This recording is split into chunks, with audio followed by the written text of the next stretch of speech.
Nós vamos estudar, à luz da teoria dos complexos, preconizada pelo psicólogo suíço, psiquiatra Carl Gustav Jung, uma passagem escrita pelo apóstolo São Paulo, aos Romanos, no capítulo 7, do versículo 19 ao 21. O santo apóstolo diz: por que não faço o bem que quero, mas o mal que não quero, esse pratico? Ora, se eu faço o que não quero, já o não faço eu.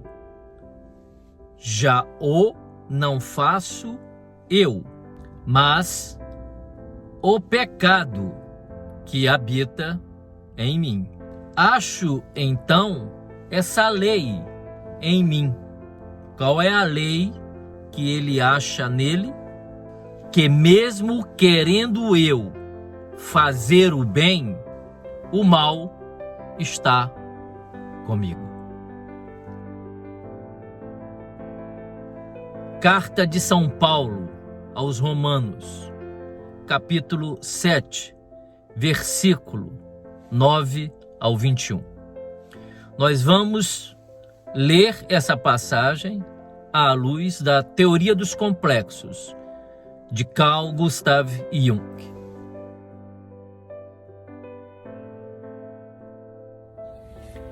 Para Jung, o complexo tem duas etiologias, ou duas fontes onde se originam. A primeira delas são os traumas que todos nós somos submetidos ao longo da nossa vida. Nenhum ser humano pode alegar que não tenha uma dor, um sofrimento, uma mágoa, um ressentimento guardado dentro de si. Até porque essas experiências dolorosas podem permanecer inconscientes dentro de nós. Então nós nem sabemos que temos isso dentro de nós. Mas atuamos na nossa vida, somos controlados na nossa vida por esse núcleo escuro e escondido que está dentro de nós, que tem uma influência enorme sobre a nossa vida. Então, para Jung, o complexo tem duas origens. A primeira é pessoal, os traumas da vida da gente. A segunda seria uma origem do inconsciente coletivo. Os arquétipos, os próprios arquétipos parecem funcionar à moda dos complexos. Nós vamos esclarecer melhor isso na medida em que formos interpretando as palavras do apóstolo Paulo e sua experiência interior de sofrimento. Por isso, Jung usou o termo complexo de tonalidade afetiva. Esse complexo é um afeto. E o que é um afeto? O afeto é uma condensação psíquica de objetos mentais inconscientes, que ao nos alcançar, produz uma emoção, porque é afeto. Quando o afeto nos alcança, o afeto nos afeta. Dói, faz sofrer,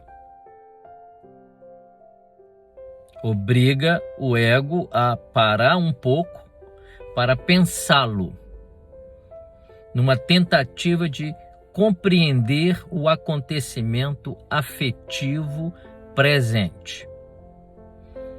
Então, temos que ter em mente que o complexo é de tonalidade, tem um tom afetivo. É uma memória da dor, o afeto. Mas uma memória da dor que quer ser conhecido e que procura o eu numa tentativa de ser reconhecido como uma estrutura mental que merece viver na gravidade de nossa consciência, que merece existir para nós. Na primeira frase ele diz: o bem que eu quero fazer, não faço.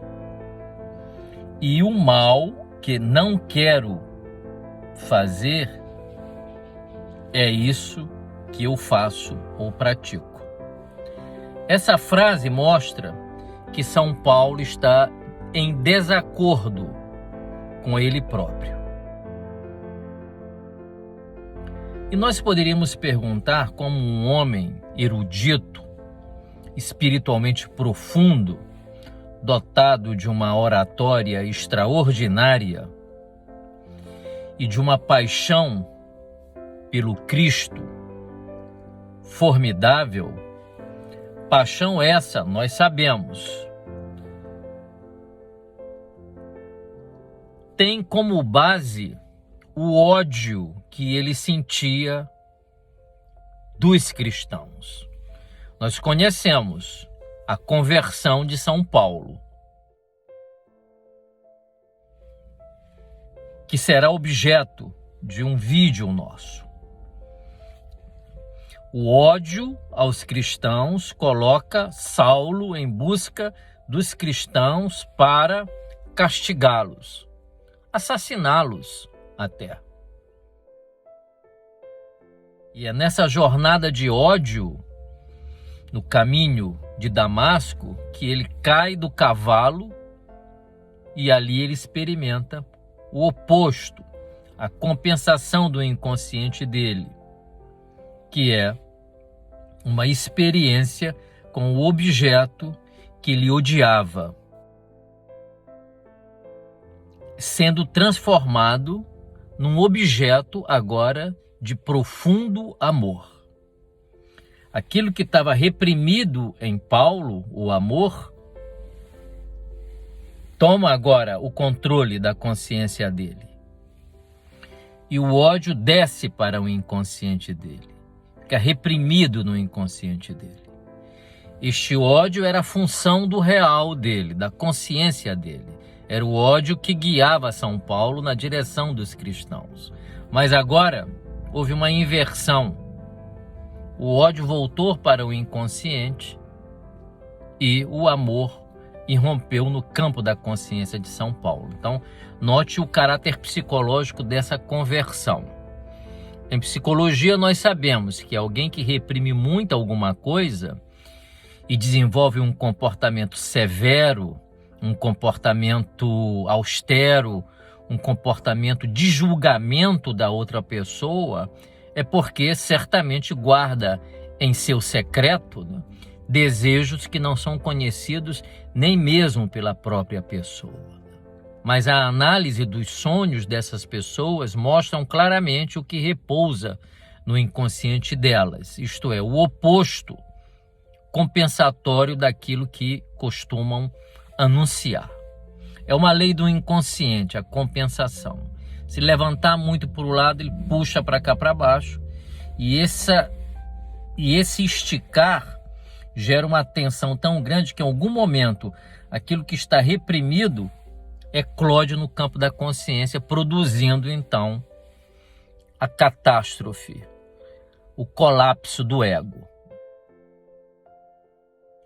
Então, quando submetemos essa frase de São Paulo a um olhar analítico, nós percebemos que São Paulo está dissociado. Tem algo dentro dele que faz com que ele faça o que o eu dele, consciente, não quer fazer. Esse algo é mais forte do que a vontade de Paulo. E ele não consegue controlar pela vontade este algo que faz praticá-lo o mal, sem que ele queira praticar o mal. E, disposto a praticar o bem, se dá conta de que não consegue praticá-lo, porque este mal se imiscui no seu desejo benévolo de praticar o bem e transforma esse bem em mal. Tamanha é a força psíquica desse complexo. Essa frase já nos mostra como é que o complexo atua. Ele saqueia a casa consciente da pessoa. Ele se apodera da casa consciente da pessoa. Ele domina a estrutura da vontade da pessoa.